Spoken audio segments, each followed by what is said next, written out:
Hello, Piqua. My name is Landon Hare, and I have two very special guests here today, Mr. Caleb Patton and Miss Chloe Clark. Why don't you guys go ahead and tell us a little bit about yourselves?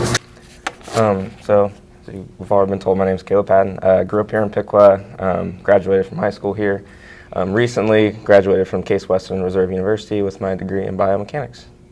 And I'm Chloe Clark. I grew up here, went here as well. Recently graduated from the University of Dayton with my degree in psychology and sociology. That's great. And obviously we're here today about the Power Project. Yes. For those who weren't able to make it to Pitch Piqua, maybe give us a little bit more information about this project you guys have been working on. Yeah, so the Power Project is a place more than anything. It's based out of the Moat Park Community Building.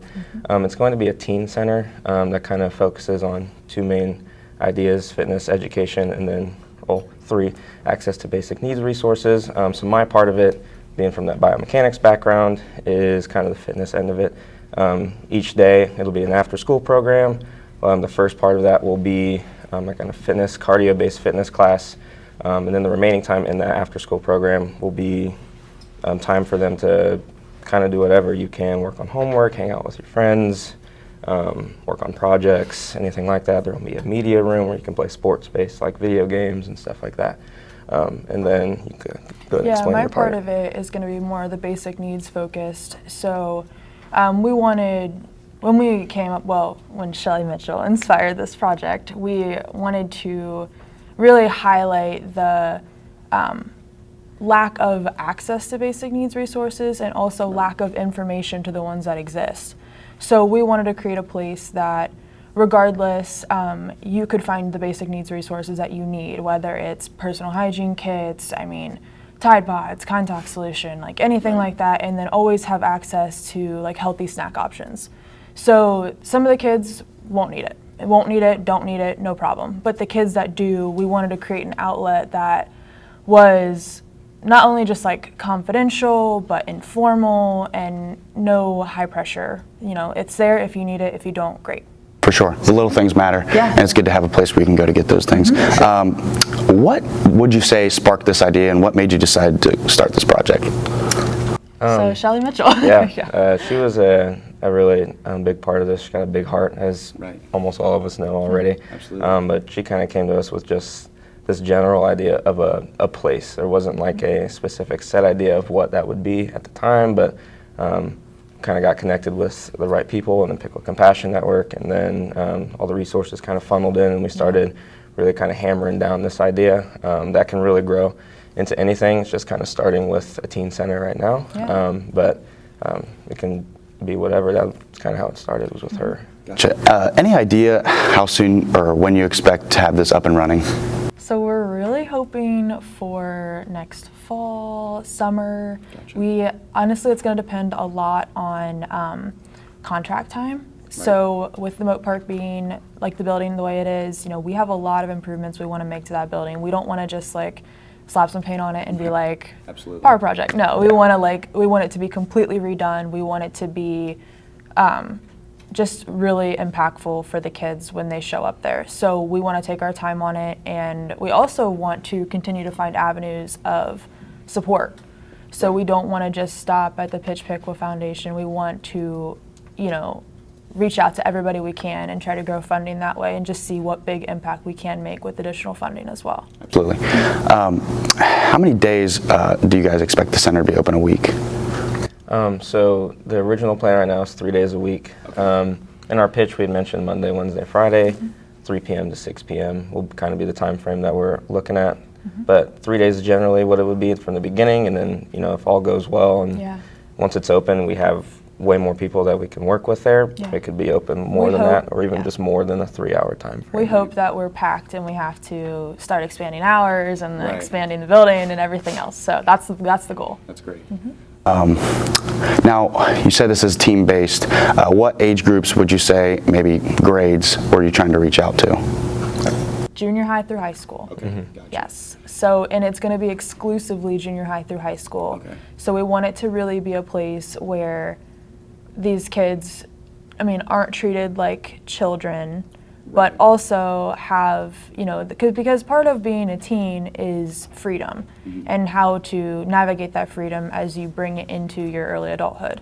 trying to make healthy habits when you go off to college or enter the workforce. So that's really what this space is centered around, is trying to grow. Yeah, power. Right. That's what it is. Okay. Yeah. Clearly. Tell us a little bit about your guys' involvement, how much you expect to be at, this center. So I know I'm also a CrossFit level 1 trainer, so I'll be doing like the fitness class. I tend to be there basically every time that it's open, probably the whole span of the time. That's kind of the part I'm really looking forward to, is kind of hanging out with everyone, getting to know all the people there. So if it's open, I'll probably be there. So.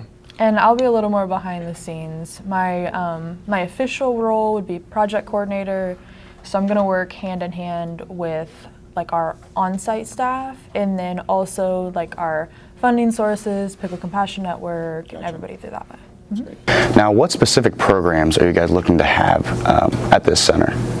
So first would be our Fit Ed program, which Caleb will run.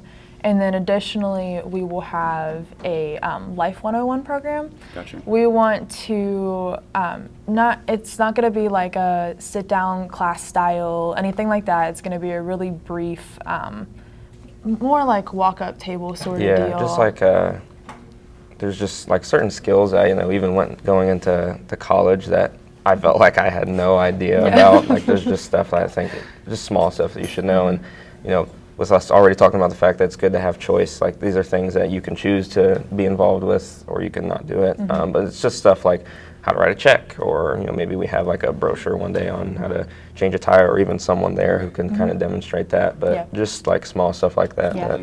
As I was saying, the physical connection to this project is very important.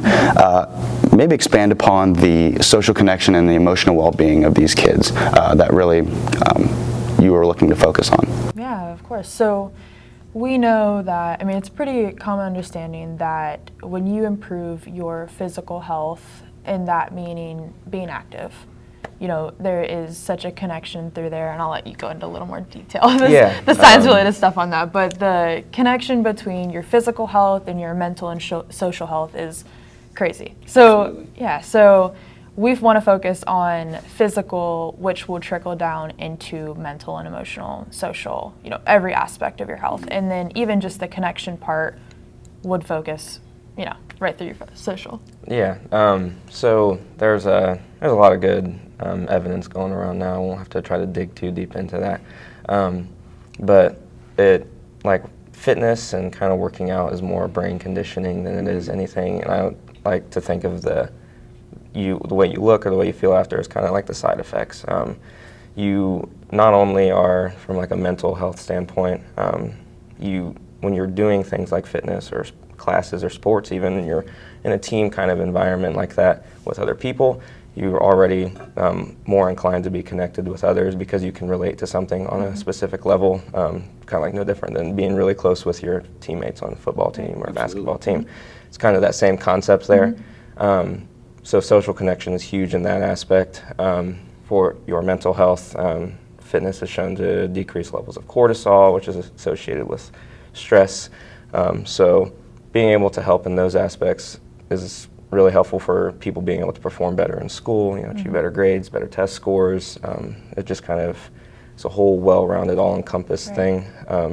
So that is why we kind of start with the physical side, and then if we have the basic needs resources, then you don't ever have to worry about, am I going to be fed today, or do I have snacks that at least feel somewhat satiated? So it's super important that it's all connected in a way that's really accessible. Absolutely, and going back to what Chloe said, being around kids, I feel like in your age range is very important. There's not too many places in the community where you can go and say, hey, I know these kids are going to be here, and it kind of builds a comfortability, and definitely is really important to have here. So how would you say the best way kids my age or maybe a little younger could get involved? Okay, absolutely. So we're always looking for, especially kids your age, older kids, we know you need service hours. We know you need college recommendations. We would love to create a space where you can help mentor some of the younger kids, but also in like a, we're kind of out of like the cool kid phase, right? Yeah. So we want like, you guys to come back, help out, and when we say help out, we mean play basketball with your friends. Right. Play basketball with some junior high kids. That's basically what it would end up being. And then additional help with our events and everything else we do would be greatly appreciated. Great. Awesome. How will we get up-to-date information on this project? So we're going to have a whole social media platform. We didn't create it yet because Pitch Piqua was a complete surprise. We couldn't leak any information. Yeah. So we had to keep a tight lid on it for 9 months. But now, we can tell everybody, we can spread the word. So social media platforms will be created very soon. Awesome. And we're also going to feed information through the schools. We're going to provide them as much information as they'll let us put out there and, just get in a connection with all the kids that way. Right. Teens, Right, not teens. kids. Yes. Now you both are obviously Piqua grads. Yes. Grew up here, went to school here. Expand upon, what brought you back and why this project was so important to this community and why you guys really were. Yeah, so we spent some time in Cleveland and both love Cleveland and love all the different aspects that Cleveland has for their community. In college, we found that even though we were both active in the sports realm, in the volunteer realm, in the extracurricular realm as a whole, we found that we didn't have a lot of healthy habits that we felt we should have as college graduates. And then found out that we didn't know a lot of things like filling out taxes and things like that, where it's like, wait, how don't I know that? Or how don't I know when my chicken is done? You know what I mean? How don't I know all these things? Or changing my tire. And so we wanted to create a space where kids could learn that and also have a place to go. We remember being right here and being like, well, where should we go to work on our group project? And it was yeah, there wasn't really a place to go where we felt we could belong no matter what. And there was also no place to go that some of my peers who would need extra resources would have any access to. And then we also found out that Piqua Compassion Network and a lot of organizations and nonprofits like that have avenues to help, but we don't know about it. So we wanted to create a space where we can connect people right to the resources that already exist in our city. Gotcha. And then if you want to say anything else. Yeah, I mean, it was all kind of based on, a lot of it was being here ourselves. Like you said, we grew up here, and experiencing it firsthand is why I think it was super important. There's no reason why Piqua shouldn't have kind of an outlet or a space like this when it very well could exist. And it really just takes, a few people really sitting down and getting involved, trying to figure out the way that we could make it work. We just have to put some effort into it, but there's no reason that it shouldn't be here. Yeah. So. Absolutely. Those are very great points. Is there anything else you guys wanted to say to the community that they should know about this upcoming project? Yeah, just that we are so thankful for the support we already have. We're so thankful for all the continued support. If you have ideas or want to help, reach out to us. I mean, you guys can track us down however you want. The more help, the better. Yeah, and that we're really excited to get this thing kicked off, and we really hope to see a huge community presence there. Absolutely. Yeah. And we're fortunate enough to have our own Shelly Mitchell in the building. So any updates, thoughts, questions, or more information you have, please see her in the front office. Caleb and Chloe, thank you very much for your time today, and your support for the community is greatly appreciated. This has been Landon Hare. Thank you very much.